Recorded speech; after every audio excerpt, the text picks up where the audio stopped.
በባልቲክ ባህር ማዕበል መሃል በጭጋግና በጨው ጣዕም በተከበበች አንዲት ትንሽ ደሴት ላይ ጊዜ የራሱ የሆነ የተለየ ትርጉም አለው። እዚህ ቦታ ላይ ሰዓት የሚለካው በፀሐይ መውጣትና መጥለቅ ሳይሆን በሴቶች የእግር ኮቴና በረጅሙ ቀሚሳቸው ሹሹታ ነው። ይህም ደሴት ኪሂኑ ትባላለች። ከኢስቶኒያ ዳርቻ ጥቂት ርቃ የምትገኝ በዓለም ላይ ካሉ እጅግ ብርቅዬና አስደናቂ ማህበረሰቦች አንዷ ናት። ወደዚች ደሴት ሲቃረቡ የሚሰማው የመጀመሪያው ነገር የባህሩ ጩኸት ሳይሆን ያ የቆየና የጠነከረ የሴቶች ድምጽ ነው። እዚህ መንደሮች ውስጥ ወንዶች ማየት ብርቅ ነው። ወንዶች እርሻዎቹ፣ ትምህርት ቤቶቹና ቤተክርስቲያኖቹ በሙሉ በሴቶች ቁጥጥር ስር ናቸው። ይህ ግን በጦርነት ወይም በጥላቻ የመጣ መገለል አይደለም።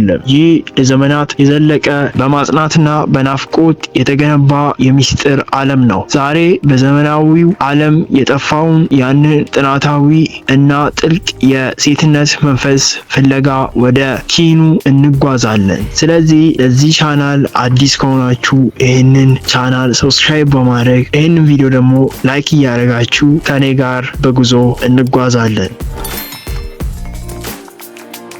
ንጋት ሲመጣና የመጀመሪያው የብርሃን ዘለላ በውሃው ላይ ሲያርፍ የኪሂኑ ሴቶች የዕለት ተዕለት ውባቸውንና ጥቃቸውን ይለብሳሉ። እዚህ ደሴት ላይ ልብስ ዝም ብሎ ሰውነትን መሸፈኛ አይደለም። ልብስ ንባብ ነው፣ ታሪክ ነው። ኩርቲ የሚባሉት በእጅ የተጥለፈለፈና በመቶዎች የሚቆጠሩ እጥፈቶች ያላቸውን ረጅም ቀሚሳቸውን ይለብሳሉ።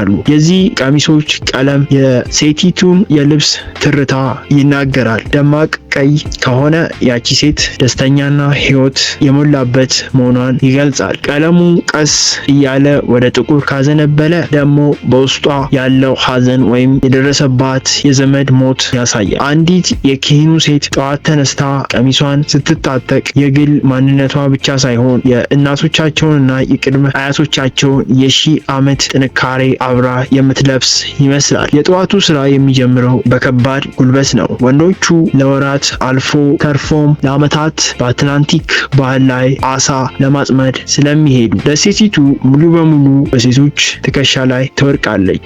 አንዲት ሴት በለዘበ ድምፅ እየዘራች ትራክተር ስትነዳ፣ የቤቷን ጣሪያ በብረት ስትቀጠቅጥ ወይም የሞተ ሞተር ስትጠግን ማየት ለኪሂኑ ሴቶች ተራ የጠዋት ስራ ነው። ለእኛ እንግዳና አስቸጋሪ የሚመስለው ይህ የኑሮ ዘይቤ ለእነሱ ለዘመናት የዘለቀ የመኖር ግዴታና የነጻነት ምልክት ነው። ቀትር ላይ ፀሐይ በደሴቲቱ አናት ላይ ስትቆም የማህበረሰቡ የማይታዩ ህግጋት በግልጽ መታየት ይጀምራሉ። የኪሂኑ ሴቶች ምንም አይነት የፖሊስ ኃይል ወይም ፍርድ ቤት አያስፈልግም።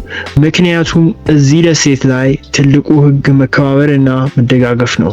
አንዲት ሴት ችግር ካጋጠማት፣ ለምሳሌ ሰብሏ ቢበላሽ ወይም ቤቷ ቢፈርስ ጎረቤቶቿ ሳይጠሩ ይደርሳሉ። እዚህ ጋር ሴቶች እርስ በርስ አይፎካከሩ፣ ይልቁንም አንዷ ለሌላዋ ግንብ ይሆናሉ። ግጭቶች ሲፈጠሩ የሚፈቱት በሽማግሌዎች ሳይሆን በእድሜ በገፉና ጥበብ በሰነቁ እናቶቻቸው ስብሰባ ነው። የዘመናዊ የዓለም ጩኸት፣ የዲጂታል ግርግርና የዝና ፍለጋ እዚህ ደሴት ላይ ቦታ የላቸውም። እነሱ የሚኖሩት ለዛሬ ብቻ ሳይሆን ወደፊት ጣውና የደሴቲቱን ታሪክ ለሚረከበው ትውልድ ጭምር ነው። ልጆቻቸውን ገና በለጋ እድሜያቸው የደሴቲቱን ጥንታዊ ዜማዎች፣ የዳንስ አይነቶችና የሚስጥር ምልክቶች እንዲለማመዱ ያደርጋሉ።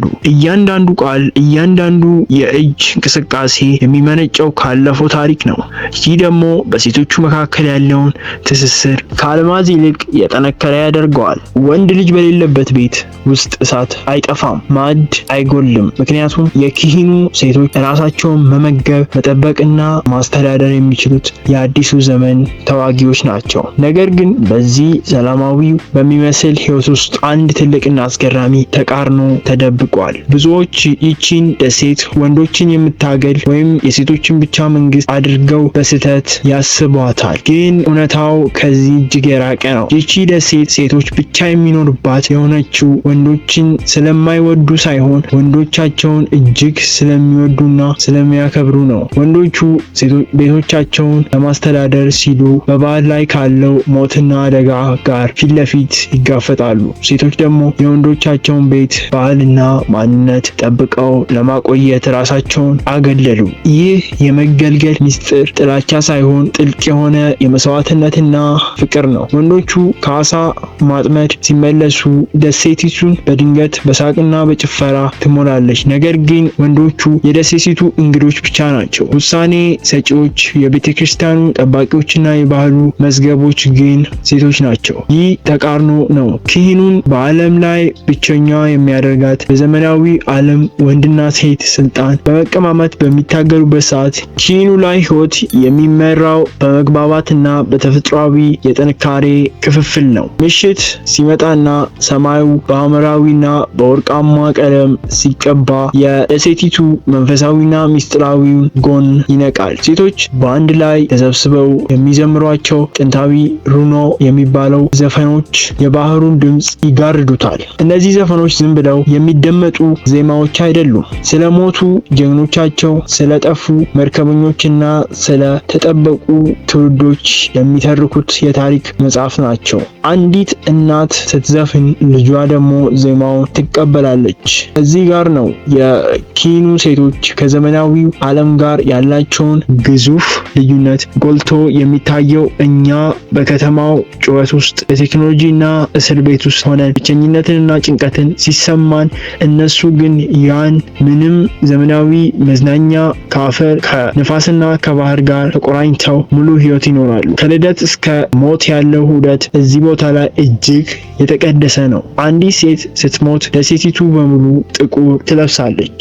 ያኔም ቢሆን የቀብር ስነ ስርዓቱን የሚመሩት፣ ጸሎቱን የሚያደርሱት፣ አስክሬኑ ወደ መቃብር የሚሸኙ ሴቶች ናቸው። ሞት እዚህ ጋር ፍጻሜ ሳይሆን ወደ ቀጣዩ ትውልድ የሚሸጋገር የታሪክ ምዕራፍ ነው። የሌሊቱ ጨለማና ደሴቱን ሲውጣት መብራቶች ሲጠፉ አንድ ትልቅ ጥያቄ በአየር ላይ ይንሳፈፋል። ለምንድን ነው እነዚህ ሴቶች ራሳቸውን ከቀሪው ዓለም ያገለሉት?